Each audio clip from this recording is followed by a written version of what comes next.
اب اللہ کے نبی کو پریشانی ہو رہی, چھوٹے چھوٹے گھر ہوتے تھے, چھوٹے چھوٹے کمرے ہوتے تھے, یہ اٹھ کر جائیں تو سیٹنگ کریں, واپس اپنے کمرے کو آرام کرنا ہے, لیٹنا ہے, بیٹھنا ہے, کچھ بھی کرنا ہے. اب وہ بیٹھ گئے لمبی بات کرتے کرتے, اور آپ ان کو بول نہیں پا رہے تھے. کیسے منع کروں, کیسے بولوں, کیسے ان سے یہ کہوں کہ نہیں نہیں آپ یہاں مت رہو, آپ چلے جاؤ, اٹھ کر چلے جاؤ, میں کیسے ان کو بولوں. اللہ تعالیٰ نے قرآن میں آیت نازل کر دی اور ہمیں یہ ادب بتایا کہ اگر آپ کسی کے گھر کھانا کھانے جاؤ تو کھانے کے وقت جاؤ,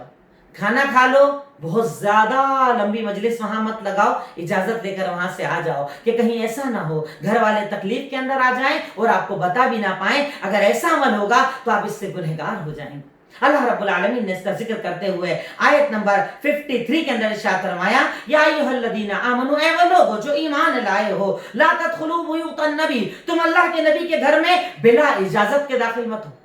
اگر تمہیں آنا ہے تو اجازت لینا پڑے گی. بنا اجازت کے اللہ کے نبی صلی اللہ علیہ وسلم کے گھر میں آپ کو نہیں آنا ہے. اس کے بعد ارشاد فرمایا کہ اگر تمہیں بلایا جائے, اگر تمہیں دعوت دی جائے, اگر تمہیں کھانے پر بلایا جائے تو تم کھانے کے ٹائم آؤ,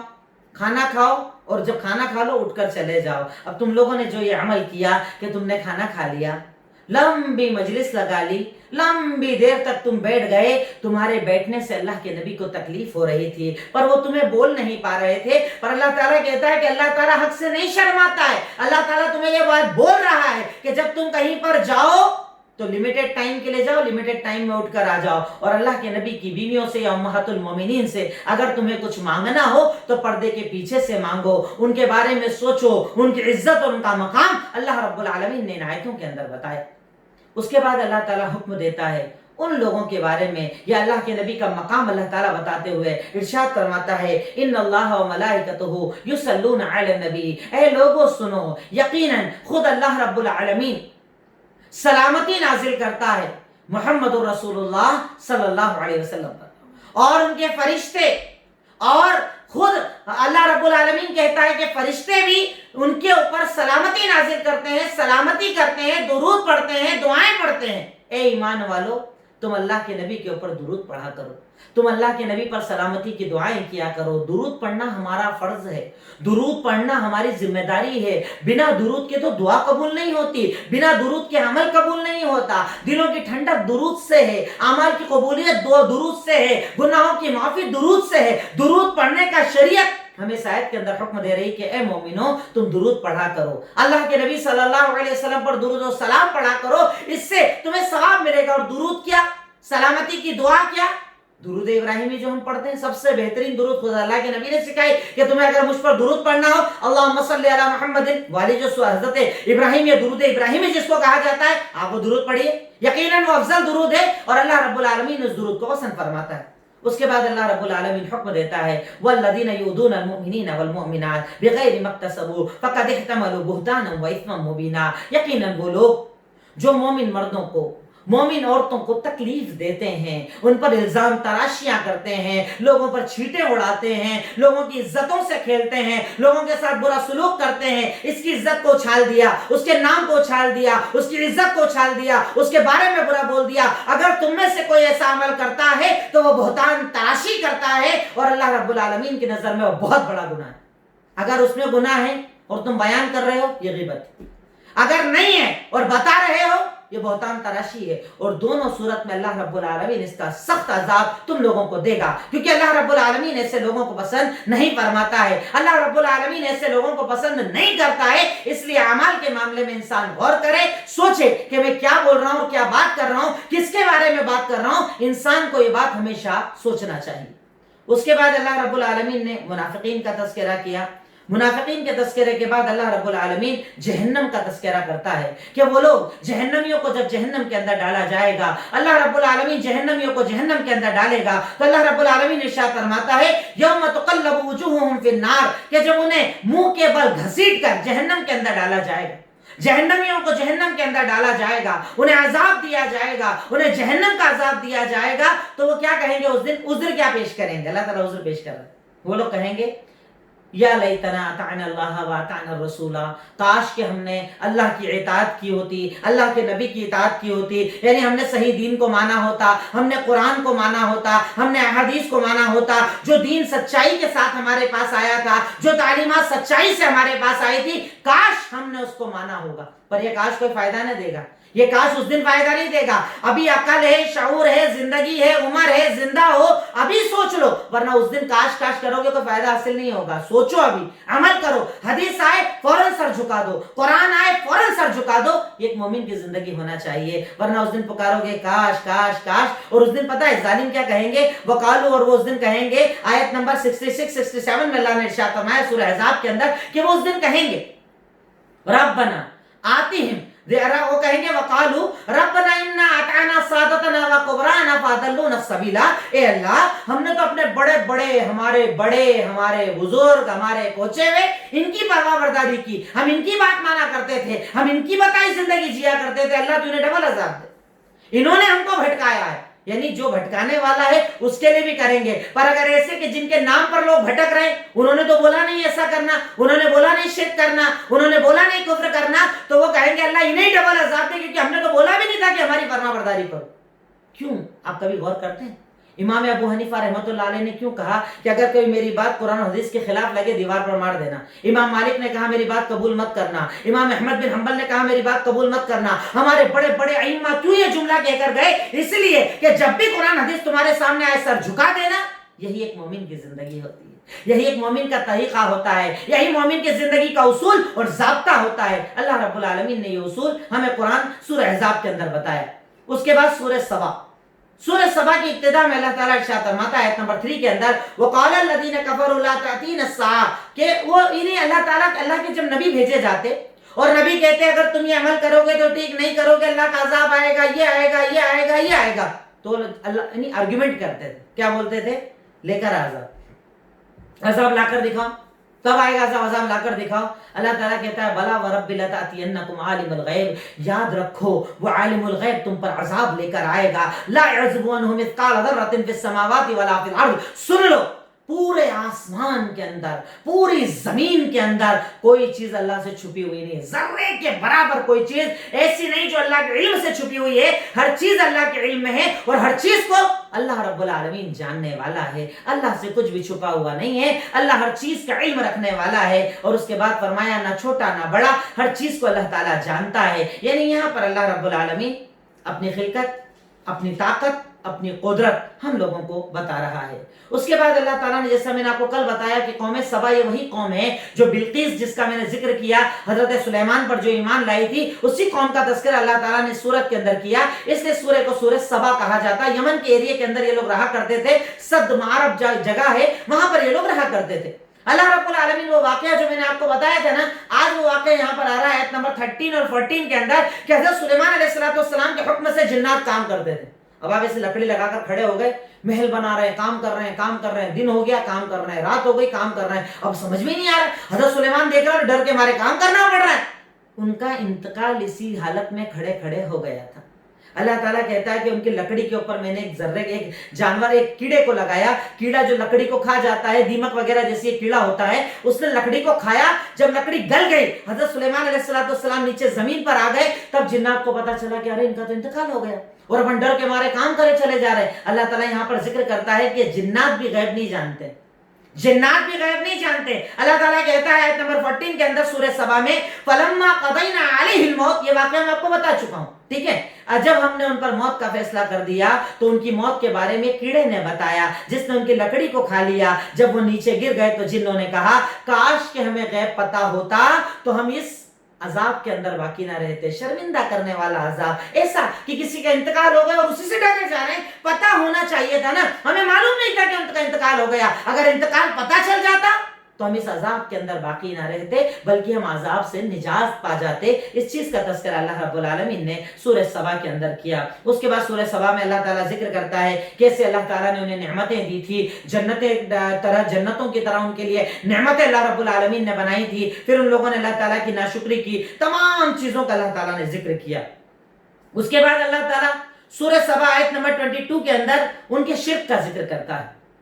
اور ارشاد فرمایا قُلِ ادْعُوا الَّذِينَ زَعَمْتُم مِّن دُونِ اللَّهِ، کہہ دیجئے کہ جن کو تم اللہ کے سوا پکارتے ہو، یعنی تم پکارتے ہو، اللہ نے تم کو کوئی پاور نہیں دیا، تم پکارتے ہو،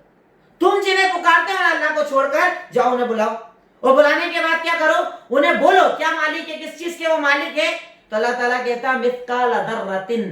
ذرے کے برابر، نہ آسمان میں ان کی کوئی ملکیت میں چیز ہے، نہ زمین میں ان کے پاس کوئی چیز ہے، ان کی کوئی اوقات اور حیثیت نہیں ہے، جن کو تم شریک کرتے ان کی حیثیت نہیں ہے، اور نہ ان کا سپورٹ کرنے والوں کی کوئی حیثیت ہے، وہ کچھ نہیں جانتے، ان کے اختیار کے اندر کچھ بھی نہیں ہے۔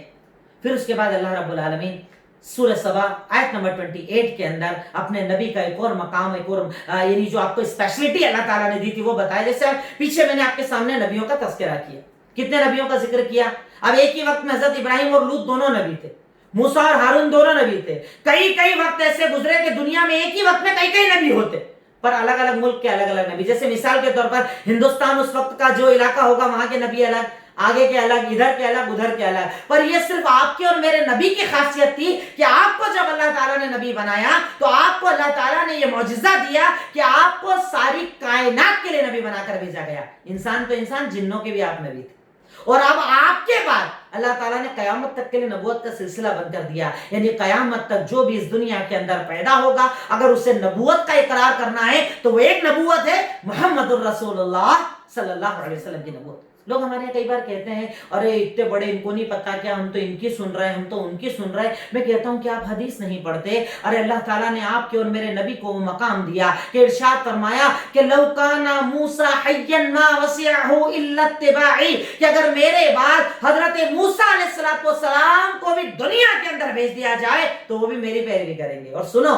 اگر میرے بعد موسیٰ ہیں تم مجھے چھوڑ کر ان کی پیروی کر لو، لَزَلَلْتُمْ عَنْ سَوَاءِ السَّبِيلِ، تم سیدھے راستے سے بھٹک جاؤ گے، گمراہ ہو جاؤ گے۔ یعنی میرے بات تو نبی کی بھی نہیں چلے گی، اللہ کے نبی نے بتایا۔ آپ کے سامنے نبی کی نہیں چلے گی تو کسی اور کی چلے گی؟ نہیں چلے گی۔ اللہ تعالیٰ کہتا ہے اس آیت کے اندر ارشاد فرمایا وَمَا أَرْسَلْنَاكَ إِلَّا كَافَّةً لِلنَّاسِ بَشِيرًا وَنَذِيرًا، کہ یقیناً اے محمد الرسول اللہ صلی اللہ علیہ وسلم ہم نے آپ کو ساری کائنات کے لیے بشیر اور نذیر بنا کر بھیجا۔ بشیر مطلب خوشخبری دینے والا جنت کی، نذیر مطلب ڈرانے والا جہنم سے۔ اچھے عمل کرو جنت ملے گی، برے عمل کرو جہنم ملے گا۔ اللہ تعالیٰ کہتا ہے کہ ہم نے آپ کو بشیر اور نذیر دونوں بنا کر بھیجا ہے، اور اس کے بعد کہا وَلَكِنْ أَكْثَرَ النَّاسِ لَا يَعْلَمُونَ، لیکن اکثر لوگ سمجھتے نہیں ہیں، جانتے نہیں ہیں، اس بات پر غور نہیں کرتے، اس بات پر فکر نہیں کرتے، جبکہ ان کو سمجھنا چاہیے کہ اللہ رب العالمین ہی ہر چیز کا جاننے والا، طاقت والا اور قدرت والا ہے۔ اس کے بعد نبی کی نافرمانیوں کا اللہ نے تذکرہ کیا کہ کیسے لوگ نبی کی نافرمانیاں کیا کرتے تھے، ان کی بات نہیں مانتے تھے۔ اس کے بعد اللہ تعالیٰ کہتا ہے کہ جو تم اللہ کے نبی میں کنفیوز ہو نا کہ ان کی نبوت سچی نہیں، وہ سچے نبی نہیں، اللہ نے انہیں دین نہیں دیا، خود سے گھڑ کر لائے ہیں، اللہ تعالیٰ کہتا ہے اچھا ایسا کرو تم لوگ۔ آیت نمبر 46 سورہ سبا میں اللہ تعالیٰ کہتا ہے قُلْ إِنَّمَا أَعِظُكُمْ بِوَاحِدَةٍ، میں تمہیں ایک چیز کی نصیحت کرتا ہوں، کیا کرو؟ تم دو یا ایک ہو کر پہلے کھڑے ہو جاؤ، غور کرو پہلے 40 سالوں تمہارے اندر رحم کا کردار کیسا تھا، کیریکٹر کیسا تھا، کیا کرتے تھے کیا نہیں کرتے تھے، یہ تھے وہ تھے، سارا غور کر لو، اور اس کے بعد بتاؤ ثم تتفکروا ما بصاحبکم من جن، اس کے بعد غور کر کے بتاؤ تم کو لگتا ہے کہ حضرت محمد صلی اللہ علیہ وسلم مجنون ہیں، جادوگر ہیں، پاگل ہیں، دیوانے ہیں؟ ارے 40 سال تمہارے اندر رہے، یہ وہی تو ہیں جن کو تم صادق کہتے تھے، یہ وہی تو ہیں جن کو تم امانت دار کہتے تھے، ان کے اخلاق ان کے کردار کو تم جانتے ہو، کیسے تم ان کے اوپر یہ الزام لگاتے ہو، کیسے تم ان کے بارے میں کہتے ہو کہ وہ مجنون ہے، وہ پاگل ہے، وہ بددین ہے؟ کیا تم ان کو بارے میں غور نہیں کرتے؟ انہیں اللہ تعالیٰ یہاں پر سوچنے پر مجبور کر رہا ہے۔ سوچو، غور کرو، ذرا دماغ لگاؤ کہ پہلے بھی تو تمہارے پاس رہے، تم نے دیکھا ان کے اندر کوئی خرابی، دیکھی تم نے کوئی کمی، اب تم کیسے ان کے اوپر الزام لگاتے ہو؟ مطلب یہ تمہارا الزام لگانا غلط ہے، اور اللہ رب العالمین اس الزام تراشی کے نتیجے میں تم پر عذاب نازل کرے گا۔ اس کے بعد سورہ فاطر مطلب پھاڑنے والا، کھولنے والا، فطرہ۔ اللہ تعالیٰ کہتا ہے اس نے پہلی مرتبہ آسمانوں کو کھولا، زمینوں کو بنایا، پہلی مرتبہ تخلیق کرنے والا ہے، کیونکہ اللہ تعالیٰ نے سورت کے اندر تخلیقات کا ذکر کیا، بہت ساری اپنی قدرتوں کا ذکر کیا ہے۔ اللہ تعالیٰ اس کے اندر اپنی قدرت بتاتے ہوئے آیت نمبر 9 کے اندر ارشاد فرماتا ہے وَاللَّهُ الَّذِي أَرْسَلَ الرِّيَاحَ، وہی تو اللہ تعالیٰ کی ذات ہے جو بادلوں کو بھیجتا ہے، بادل پانی کو لے کر آتے ہیں، پھر اللہ تعالیٰ کہتا ہے جہاں اللہ چاہتا ہے نا